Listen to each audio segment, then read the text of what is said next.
नमस्कार दोस्तों, मेरा नाम सौरभ है और आज मैं आप सबके सामने लाया हूँ अपने कॉलोनी लाइफ की कहानियाँ। जो पटना में हम लोग एक कॉलोनी में रहते थे, तो उसकी कुछ मज़ेदार यादें। तो लीजिए। जब तक पटना में थे, एक कॉलोनी में रहते थे। घर, पड़ोसी, घर के सामने मैदान, कोई आने जाने की रोक नहीं। आजकल लोग बड़े बड़े अपार्टमेंट में रहते हैं। बगल वाले फ्लैट में कौन रहता है, इससे ज़्यादातर लोगों को कोई मतलब भी नहीं होता। अपार्टमेंट के बाहर गार्ड है, वो किसी अरे गहरे को अंदर आने नहीं देता।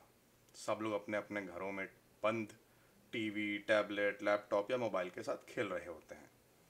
वीकेंड पर निकले तो सुपरमार्केट से ग्रोसरी वगैरह ले ली और मॉल मॉल का एक चक्कर लगा लिया। अपार्टमेंट लाइफ का अपना मज़ा है, कॉलोनी लाइफ का अपना मज़ा था। उसी का एक परिचय प्रस्तुत कर रहा हूँ। हम पटना के एक मिडिल क्लास कॉलोनी में पले बढ़े। नाम था पीपुल्स कोऑपरेटिव कॉलोनी। नाम का अनुसरण करते हुए यहाँ के बाशिंदे सचमुच ही काफ़ी कोऑपरेटिव थे। घर के सामने छोटा मैदान था जहाँ खूब क्रिकेट चला। थोड़ी दूर पर एक और भी बड़ा मैदान था जहाँ पर एक वर्ल्ड क्लास स्पोर्ट्स कॉम्प्लेक्स बन गया है। कॉलोनी के भैया लोग, हर कॉलोनी में कुछ बेरोजगार टाइप के भैया लोग पाए जाते हैं। ये वो लोग होते हैं जो बाहर किसी काम के लायक नहीं होते और घर पे बैठे बैठे शादी होने का इंतज़ार करते रहते हैं। ये लोग कॉलोनी के बाकी जूनियर युवकों के अनडिक्लेयर्ड लीडर बन जाते हैं।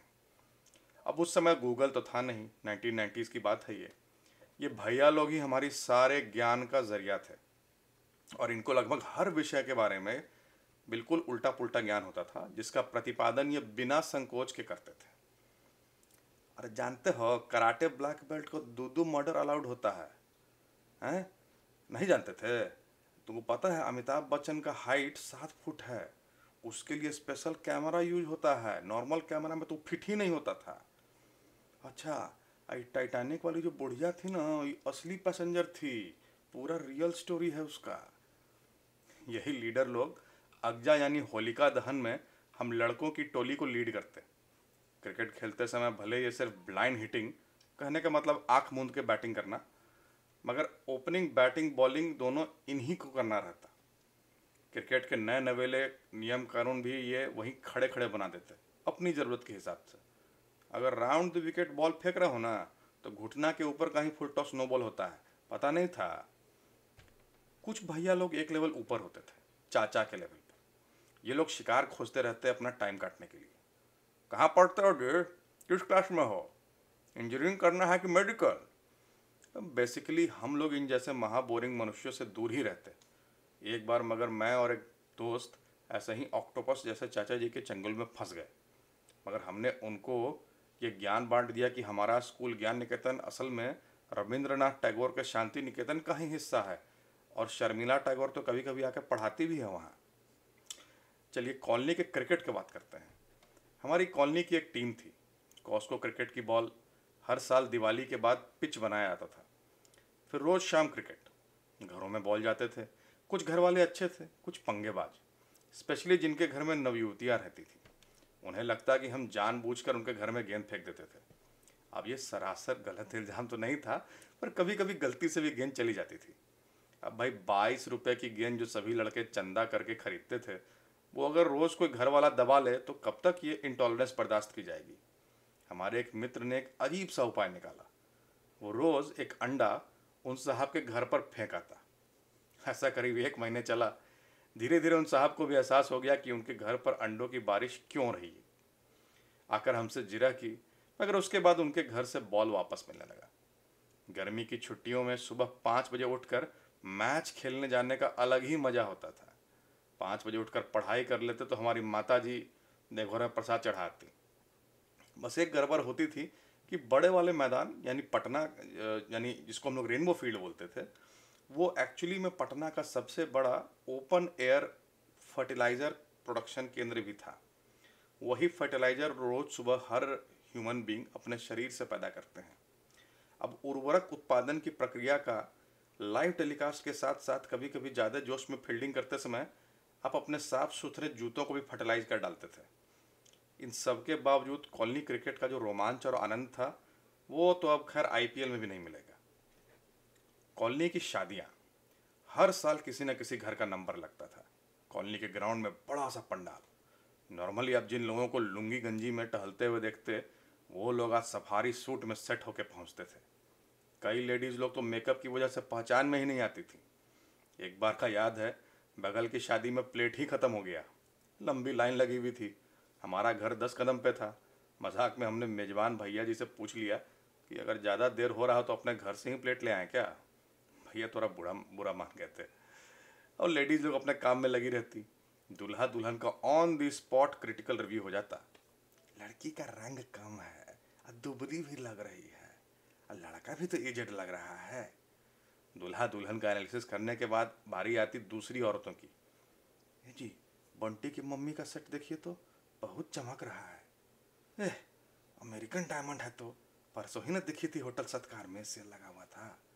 इधर जेंट्स लोग पॉलिटिक्स बतियाते रहते, जिसका सार यही निकलता कि इस स्टेट और इस देश का कुछ नहीं हो सकता है। कभी कभी इन मुलाकातों में हमारे माता पिता को कुछ और मटेरियल भी मिल जाता हमारी क्लास लगाने के लिए। फलना बाबू का भाई का लड़का रोज 4-4 ट्यूशन करता है स्कूल से आने के बाद, स्कॉलरशिप मिलता है उसको, और एक तुम लोग है। शादियों में फिर खाने पीने का कंपटीशन रहता है। अब लिफाफे में जितने रुपए दिए हैं उसका डबल तो कम से कम खा के ही जाना है। चिकन काउंटर पर हमेशा लोग सर्वर से बहस करते हुए दिखते, खाली ग्रेवी दे दिए हो जी हैं, गला का पीस भी कोई पीस होता है, टंगड़ी तुम लोग अपने लिए छुपा के रखा है क्या। और आइसक्रीम तो समझ लीजिए जैसे अमृत बट रहा हो। ऊपर से कॉलोनी में तो सब कोई पहचान भी लेता था। तुम फिर आ गया, बता दे तुम्हारे पापा को। अब उनको क्या पता कि पिताजी ने ही मैं भेजा हुआ था लेने के लिए आइसक्रीम। कॉलोनी के पर्व त्योहार, असली मजा तो होली में आता था। कोई पहचान में भी नहीं आता, कभी कभी तो अपनी माता जी भी नहीं। मगर उसके पहले अगजा यानी होलिका दहन के बारे में बताना जरूरी है। जैसे कि मैंने पहले बताया था कि भैया लोग हम चेलों की टोली बनाकर निकलते थे ठीक होलिका के दिन ही। उसके पहले भला किसको टाइम रहता था, किसी ने कोई एग्ज़ाम चल रहा होता या कुछ और काम। शाम को हम 8-10 लड़कों की टोली अपने ही कॉलोनी में होलिका में डालने योग्य सामग्री तलाशने लगती। अपने ही कॉलोनी में पिटाने का डर भी कम रहता था। मज़ेदार एडवेंचर होता। भैया लोग कभी भी खुद जाकर कोई काम नहीं करते थे, हमें भेज देते, जाओ ना जी उसका चौकी उठा के ले आओ। क्या भैया पिटवाइएगा आप तो। अरे कुछ नहीं होगा, हम है ना। जब भी कुछ होता भैया लोग तुरंत मिस्टर इंडिया बनकर दृश्य हो जाते। किसी के बैडमिंटन कोर्ट का बांस उखाड़ लाए, किसी ने बड़े शौक से बांस के फट्टों से बाड़ बनवाए थे, अगर हमसे हो पाया तो पूरा उखाड़ के वो भी डाल दिया। एक बार हमारे कॉलोनी के थोड़े सनके हुए से आईपीएस ऑफिसर रहते थे।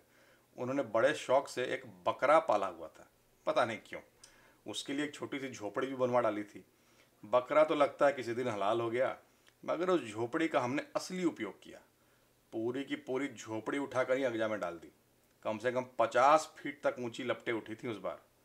और एक बार तो हम लोग कुछ कच्चे बांस उठाकर लाके डाल दिए थे। जब वो फटने लगे तो कंकरबाग थाना का जिप्सी चेक करने आ गया कि फायरिंग कहाँ हो रहा है। कॉलोनी के हॉकर्स। अमेरिका के सिएटल शहर में अमेजन कंपनी में सब्जियों की होम डिलीवरी का प्रोग्राम शुरू किया गया। बहुत हंगामा हुआ। अब इनको कौन बताया कि हमारी कॉलोनी में हर सब्जी की होम डिलीवरी होती रही है जेफ बेजोस के बाप के पैदा होने के पहले से। सुबह सुबह ये ठेले वाले पहुंचते थे और उनके आवाज़ लगाने के स्टाइल से लोग पहचान जाते कि ये कौन है। बड़का आँख वाला, गलफुल्ला और बदमसवा। बाकी दोनों तो मोल मोलाई कर देते थे, बदमसवा लेकिन एक पैसा नहीं छोड़ता, इसीलिए उसे ये उपाधि मिली हुई थी। इनके असली नाम शायद ही कोई जानता हो। उनके आवाज़ देने के तरीके भी गजब थे। बड़का आँख वाला चिल्लाता, प्याज आलू है, आलू प्याज है। इस वाक्य की गहराई में अगर आप जाएं तो एक बेहद फिलोसॉफिकल मतलब निकलता है। प्याज और आलू असल में एक ही हैं, मेटाफिजिकल लेवल पर। उस सब्जी वाले ने मोह माया का जाल तोड़ दिया था, परंतु वह खुद इस बात से अनभिज्ञ था। घोर विडंबना। फिर एक डोसा वाला आता। उसको डोसा बनाते हुए लोग इतना गौर से देखते जैसे अगले एग्जाम में डोसा बनाने की विधि पे क्वेश्चन आने वाले हों। घर में खोज के सबसे बड़ा वाला कटोरा निकाला जाता सांभर और चटनी के लिए। थोड़ा और डालिए ना, इतना से क्या होगा। डोसा वाला भी चिढ़ जाता कभी कभी, आपको खाना है कि नहाना है सांभर से। ये सब कुछ यादें हैं बचपन की जो अपनी छोटी सी कॉलोनी में मिलकर बुनी थी हम सब ने। अगर इन यादों ने आपके चेहरे पे मुस्कान लाई हो तो शायद मेरा यह प्रयास कुछ हद तक सफल रहा। इतना लंबा वीडियो झेलने के लिए धन्यवाद। पसंद आया हो तो अपने वॉल पे ज़रूर शेयर करें। Thank you. नमस्कार।